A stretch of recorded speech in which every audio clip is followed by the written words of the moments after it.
batari bake ndetse n'imbonerakure zitari zike. Rero kubw'ibyo bikadutera ubwoba, ubu rero hageze ku mugoroba turayanyaga. Izo ntambara zivugwa zatanguye ku munsi wa gatandatu ku mitumba ya Nderama, Kato, Kirura, Nyavi na Sehe ya komine Bukinanyana mu ntara Cibitoke ahegereye ikibira. Ndabaramukije na nabakaze mwese banywanyi bacu mwe mukurikira amakuru n'ibiganiro vya misi yose tubatunganiriza tukabashitsako. Aka kanya turiko turavugana, ibara riraguye mu Cibitoke, imisore 3 iragandaguye. Turaza kuraba imvo zitumye iyo misore igandagurwa, ndetse tuze no kurabira hamwe icoba cinyegeje inyuma y'iryo gandagurwa ry'iyo misore. Amakuru kandi aratwereka neza yuko ingwano zibandanya, ndetse umuharire de Tabara wa Boronse wundi muhari mushasha witwa FPR Intwari. Kuri ubu ngubu tukaronka amakuru yuko mu Cibitoke nyene hari ingwano zibandanya, ndetse ngo abanyagihugu bo ngaho mu Cibitoke Bukinanyana batanguye guta izabo kubwo imvo z'umutekano. Inyuma y'ivyo vyose kandi turaza kubashitsa ko ayandi makuru ariko aravugwa cane hirya no hino mu gihugu cacu c'u Burundi. Umunyapolitike Jeremy Minani nawe arashikirije ayandi majambo ateye ubwoba. Turaza kuyumviriza mu buryo bw'idonido muri aya makuru. N'amakuru twabatohoreje twifashishije umugwi w'abamenyesha makuru bakorera ngaha mu gihugu c'u Burundi. Badutohoreje amakuru yose ariko aravugwa mu ntara z'igihugu cacu c'u Burundi, mu mitumba itandukanye, ingene umutekano wifashe ndetse n'ibiriko biraba vyose mu Cibitoke. N'amakuru twatohoje nkaba yose ndibuze kuyabashitsa ko atosoye kandi ingingo imwe. N'amakuru rero cane turibuze ushamikira kuharabana n'umutekano.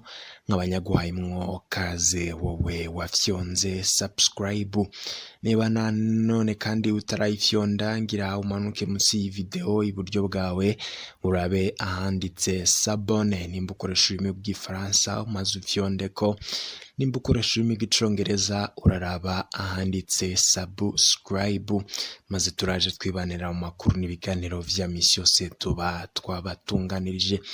Ndabahaye ikaze mwese mutwumviriza muri ngaha mu gihugu cacu c'u Burundi.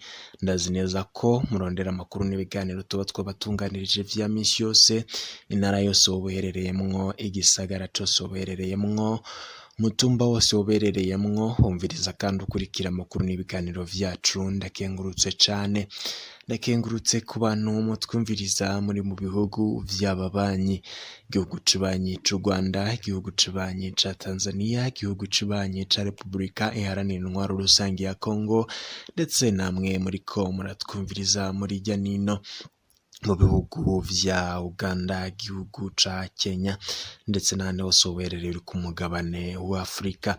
Ndahaye ikaze namwe mutwumviriza muri ku migabane y'amakungu, Amerika, Asia, Buraya, ndetse n'ahandi hose uriko uratwumviriza uherereye. Ndakengurutse cane muri aya makuru. Reka aya makuru tuyatangurire nyene n'ubundi ku nkuru y'agashavu idushikiye ivuye mu Cibitoke nk'uko amakuru abitwereka. Reka aya makuru yacu tuyerekeze mu yandi ariko aravugwa nanone nyene ngaha mu Cibitoke. Ingwano zimaze iminsi hagati y'abasirikare n'imigwi y'abitwaje ibigwanisho mu bice vya komine Bukinanyana y'intara ya Cibitoke zatumye abanyagihugu batari bake bata izabo. Amakuru ava ngaho muri komine ya Bukinanyana avuga ko n'ibikorwa vya misi yose abanyagihugu bakora bicumbagira kubera ubwoba bw'umutekano muke. Buramatari w'intara ya Cibitoke we akavuga ko hari imigwi y'abasuma komeretse abasirikare batari bake ndetse n'imbonerakure zitari zike. Rero kubw'ibyo bikadutera ubwoba, ubu rero hageze ku mugoroba turayanyaga. Izo ntambara zivugwa zatanguye ku munsi wa gatandatu ku mitumba ya Nderama, Kato, Kirura, Nyavi na Sehe ya komine Bukinanyana mu ntara Cibitoke ahegereye ikibira. Amakuru dukura ngaho kuri iyo mitumba avuga ko izo ntambara zatumye abanyagihugu bo kuri iyo mitumba batarara mu zabo, ngo hageze ku mugoroba baca bata izabo bakaja aho bibaza ko bo kwikinga kugira ntibagwe mu mazu yabo. Abanyagihugu benshi turaragiye buca bivanye n'abagwanyi batari bake bamaze iminsi bibonekeza mu kibira ca Bukinanyana. Kandi ikidutera ubwoba gusumba nuko mu gihe mw'iyi weekend iheze, mu gihe abajejwe umutekano bafadikanije n'imbonerakure bariko barabarondera, hakomeretse abasirikare batari bake ndetse n'imbonerakure zitari zike. Rero kubw'ivyo bikadutera ubwoba. Ubu rero hageze ku mugoroba turayanyaga tukaja kurara ahandi hantu tubone yuko umenga umutekano wacu woba ukingiwe na buke buke. Abanyagihugu baranegura ko ataco intwaro iriko irakora kugira ikingira abanyagihugu, nyamara buramatari w'intara ya Cibitoke Kagame Bizoza yabwiye bagenzi bacu ba radio Isanganiro ko umutekano ari wose mu ntara arongoye, atangwano zihari ari migwi y'abasuma. Umviriza. Munashitoki umutekano ufashe neza, ariko umutekano akurikirana yiyongikwa na zangurukana bumenyi, usanga bavuga ngo ahantu hameze nabi, bahantu ntibaryama ngo nimeze gute, agaragara yuko umutekano umeze neza. Ariko abanyagihugu ngaho Ibukinanyana ntibemera ivyo buramatari wa Cibitoke avuga, basaba nyabuna intwaro n'abo bagwanyi kubaha amahoro. Abagwanyi bariho biragaragara yuko ikibira mu Burundi hariho abantu bitwaje ibigwanisho batari bake. Ico dusaba rero impande zose nibarabe abanyagihugu ntitwasike ubuzima, kuko twebwe nta byinshi dupfa nabo, ababipfa n'ababisangiye. Twebwe baduha amahoro ku mpande zose. Tubibutse ko imbere yuko havugwa ibitero mu ntara ya Cibitoke hari havuzwe ibindi bitero vy'imigwi y'abitwaje ibigwanisho muri komine Kabarore mu ntara ya Kayanza bihana imbibe n'intara ya Cibitoke. Izo ntara zose zikaba zihana urubibe n'ishamba rya Kibira. Mu yandi makuru tubamenyeshe ko umuntu umwe yafashwe n'abasirikare ku munsi w'Imana uheze ku mutumba wa Nyakigwa mu makomine ya Gisozi n'intara ya Mwaro. Mu muryango wiwe rero bafise amakenga yuko umutekano w'uwo mu yafashwe nawe ushobora kugandagurwa, ngo kuko kugeza ubu ngubu ntawo uzi iyo yajanywe. Makuru kandi akerekana ko ibi vyose ari kumvuza ukwikeka yuko hoba hari abagwanyi binyegeje mu banyagihugu.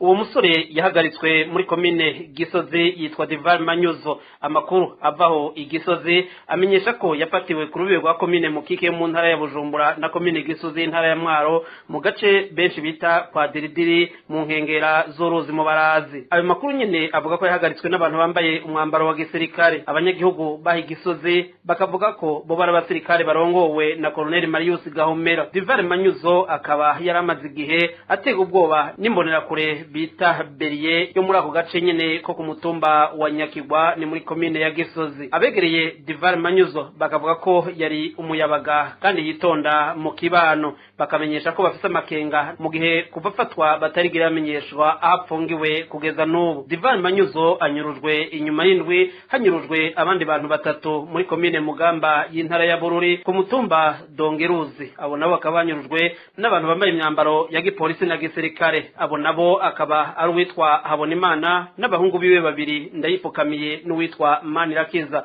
Abahungu babiri bakaba ari abanyeshuri biga mu mashure yisumbuye. Akamenyesha ko bahagaritswe n'abantu bambaye umwambaro wa gisirikare, babanza kubacana ku kirindiro c'igisirikare kiri mu Kibezi, mu nyuma bacajanwa ku gipolisi mu Mugamba ahitwa Imuramba. Gushika ubu akaba atawuzi aho bapfungiwe. Mu miryango yabo bavuga ko borekugwa kuko ataco bariko barazira kiretse umukeko. Mu Cibitoke amakuru aratwereka neza yuko hari imisore itatu igandaguwe.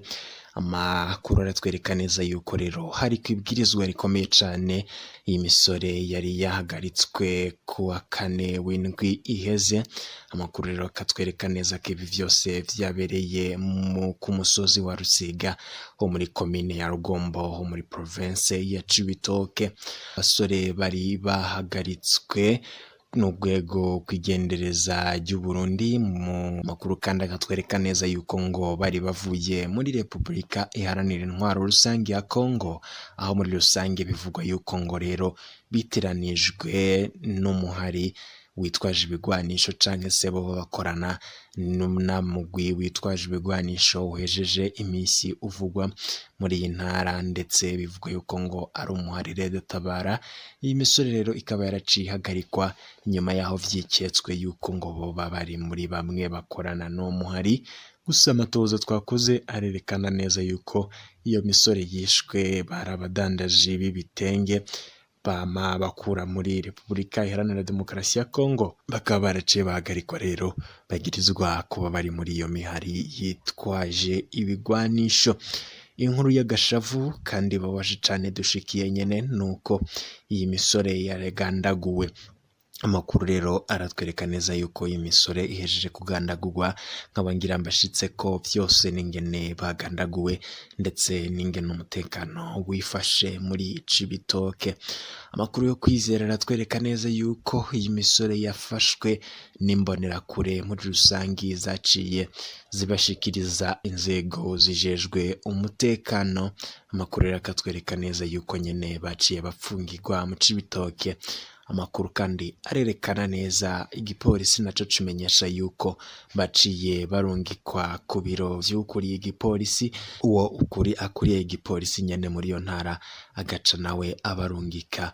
Inyuma rero ivyago vyaje gushika, iyi misore itatu iricakwa irashwe nk'uko amakuru abitwemeza neza, ikaba yararashwe mw'ijoro ryo kuwa gatanu nk'uko amakuru adushikiye aka kanya bitwereka, ndetse ngo abahejeje kuraswa baciye bajugunywa mu nkengero z'umugezi wa Rusizi ugabanya canke se uhana imbibi n'Uburundi n'igihugu ca Repubulika Iharanira Demokarasi ya Kongo. Aya makuru kandi arerekana neza yuko iyi misoro itatu mbere y'ukwicwa yabanje gukorerwa iyicarubozo, ndetse muri rusange bikavugwa yuko ibiziga vyabo vyaciye bijugunywa nyene muri uwo mugezi biboshe, nk'uko amatohoza twakoze n'abamenyesha amakuru bacu avyerekana. Akaba ari inkuru y'agashavu cane idushikiye aka akanya. Amakuru kandi aratwereka neza yuko ku musozi wa Kaburantwa ho muri Gasenyi muri komine ya Buganda ariho nyene ivyo vyose vyabereye, aribwo iyo misore yishwe ikajugunywa muri uwo mugezi wa Rusizi. Amakuru kandi arerekana neza yuko Venant Miburo uyunguyu akuriye igendereza muri Cibitoke muri rusangi yemera yuko yabonye iyo misore itatu yagandaguwe, ariko atiyagize amakuru yandi atanga kubirabana n'iyicwa ryabo. Ayo rero ni amakuru y'agashavu yaradushikiye cyane, ndetse n'iyicwa ry'agasakisaki ririko riragirirwa abanyagihugu bagirizwa gukorana n'imihari yitwaje ibigwanisho. Mu yandi makuru kandi ariko aravugwa harabana na politike, nuko ishirahamwe ry'ubumwe bwa Buraya ryagumije ko ibihano byafatiye abapolisi babiri bakuru b'u Burundi bipete rya generali. Ivyo bihano rero bakaba bari babifatiwe kuva mu mwaka wa 2015 kubera amabi bakoze yo guhohotera kiremwa muntu. Nishirahamwe rero rige iteka riharanira agateka kazina muntu mu Burundi bakaba bashima iyo ngingo. Nkuko biri mu rwandiko rwasohowe n'ishirahamwe ry'ibihugu by'ubumwe bwa Buraya kuwa 2022 Nyakanga uno mwaka, vyerekana neza ko ibihano bigumijweho ku bapolisi babiri bipete rya generale ari bo Godefroid Bizimana asanzwe ricegera cy'utwara igipolisi cy'u Burundi, hamwe na Gervais Ndirakobuca bataziranda kugarika asanzwe ari umushikiranganje w'umutekano n'intwaro yo hagati mu gihugu. Anshiya niko yagize arongoye umuhari iteka uharanira agateka kazina muntu mu Burundi, asigura ko ico ari kimenyetso cerekana ko leta nshasha ibandanye guhohotera agateka ka kirimwa muntu, agasaba n'ibindi bihugu gufatira ibihano ruhasha leta ya Evariste Ndayishimiye. Muri riteka ntitwari twiteze ivyo gusa, twari twiteze yuko n'ibindi bihano bifatwa ku bandi bantu bari muri leta y'u Burundi, na cyane cyane ko muri iyi minsi zibonekeje ko iyo myangwa y'agateka kazina muntu gimonogoje. Mugabo n'ivyo sibito kuko birereka leta y'u Burundi ko ivyo yiri biravuga ko amahoro yasasagaye y'agateka kazina muntu katsimbataye kuri intwaro shasha atarivyo. Ishamwe riteka rigafatira kano kanya kugira ngo rihamagare n'abandi basanzwe bafasha Burundi yuko bogira ico bakoze kugira ngo barabe ko bogondoza leta y'u Burundi, yubahe agateka kazira muntu, ireke kubandanya ibica ibatoteza ibanyuruza. Tubibutse ko ivyo bihano vyafashwe mu kwezi kwa Gitugutu 2015, abo bajenero babiri bafatiwe ibihano kubera amabi y'ubwicanyi bakoreye ugwaruka rwiyamirije ikiringo ca gatatu c'umuhisi Petero Nkurunziza mu kwezi kwa kane, cyane cyane mu makartier ya Nyakabiga na Musaga. kuri abo hiyongera ko abandi babiri aribo Joseph Mathias Niyonzima batazira Kazungu umukozi w'iperereza yafatiwe ibihano kubera gukoresha ugwaruka rw'imbonerakure mu bikorwa byo kwica ndetse no kunyuruza abatavuga rumwe na leta. Uwundi yafatiwe ibihano akaba ari uwahoze ari General Leonard Ngendakumana yafatiwe ibihano n'umwe bwa Buraya kubera yararongoye ibitero vy'amagrenade vyatewe mu gisagara ca Bujumbura mu mwaka w'2015. Abo bose bakaba bafatiwe amatungo yabo yoba ari mu bihugu vya Buraya hamwe no kudahonyoza ikirenge ku butaka bw'ibihugu bigize ubumwe bwa Buraya. Nari nabibabwiye mu mfunyapfunyo ko inama yari yatumiwemwo abakuru b'ibihugu bitanu igoma mu gihugu ca Kongo. Evariste Ndayishimiye arongoye Burundi ayigereranya nuko atari inama y'urwego rwo hejuru naho ngo yari iyo kwigirwamwo ibirabana n'umutekano w'akarere. Umukuru w'igihugu yabivugiye mu kiganiro yahaye abamenyesha makuru n'abanyagihugu mu mpera z'indwi heze nk'uko twabibashikirije. Iyo nsiguro rero ngikabitangaza abatavuga rumwe n'abategetsi ku bwa Jeremy Minani ngo Evariste Ndayishimiye yashimye kubanza kwitaba ubutumwa bwa mugenzi we wa Tanzania ari nawe yoba amuhanura kukungene yo kwigenza nk'uko amakuru n'amatoza abitwereka. Reka twumvirize Jeremy Minani. Nta gitangaje kubona baretse yanka kuja abandi bakuru b'ibihugu bari mu gihe biboneka ko atari bwaronka amategeko avuye muri Tanzania y'ukuntu azokwitwara, ariko hejuru y'ivyo hariho no gutinya kuja abandi bari mu gihe bikuye ko agashambara. Bigaragara neza yuko iyo abakuru b'ibihugu bahuye baganira ineza y'akarere, baganira umutekano w'abanyagihugu babo, umutekano w'ibihugu hagati y'ibihugu bisangiye imbibe cyane cyane. Rero iya ushobora kuja mu bandi ngo urikura bivuga mu gihe umutekano w'abanyagihugu bawe atacukubwiye. Ayo namwe mu makuru yariko avugwa ijya nino nga mu gihugu cacu c'u Burundi. Amakuru tuba kutohoreza twifashishije abamenyesha makuru babahinga mu gutoza amakuru. Nkabanshimira mwebwe mwese rero mubana natwe muri aya makuru ya misi yose tuba twabatunganirije. Niba utarafyonda subscribe ngira kana karyo keza kugira ufyondeko mukanya ndaza ngushikiriza n'ayandi makuru arabagezweko ariko aravugwa ijya nino. Ndabashimiye cane mukanya n'ayandi makuru turiko turabatunganiriza.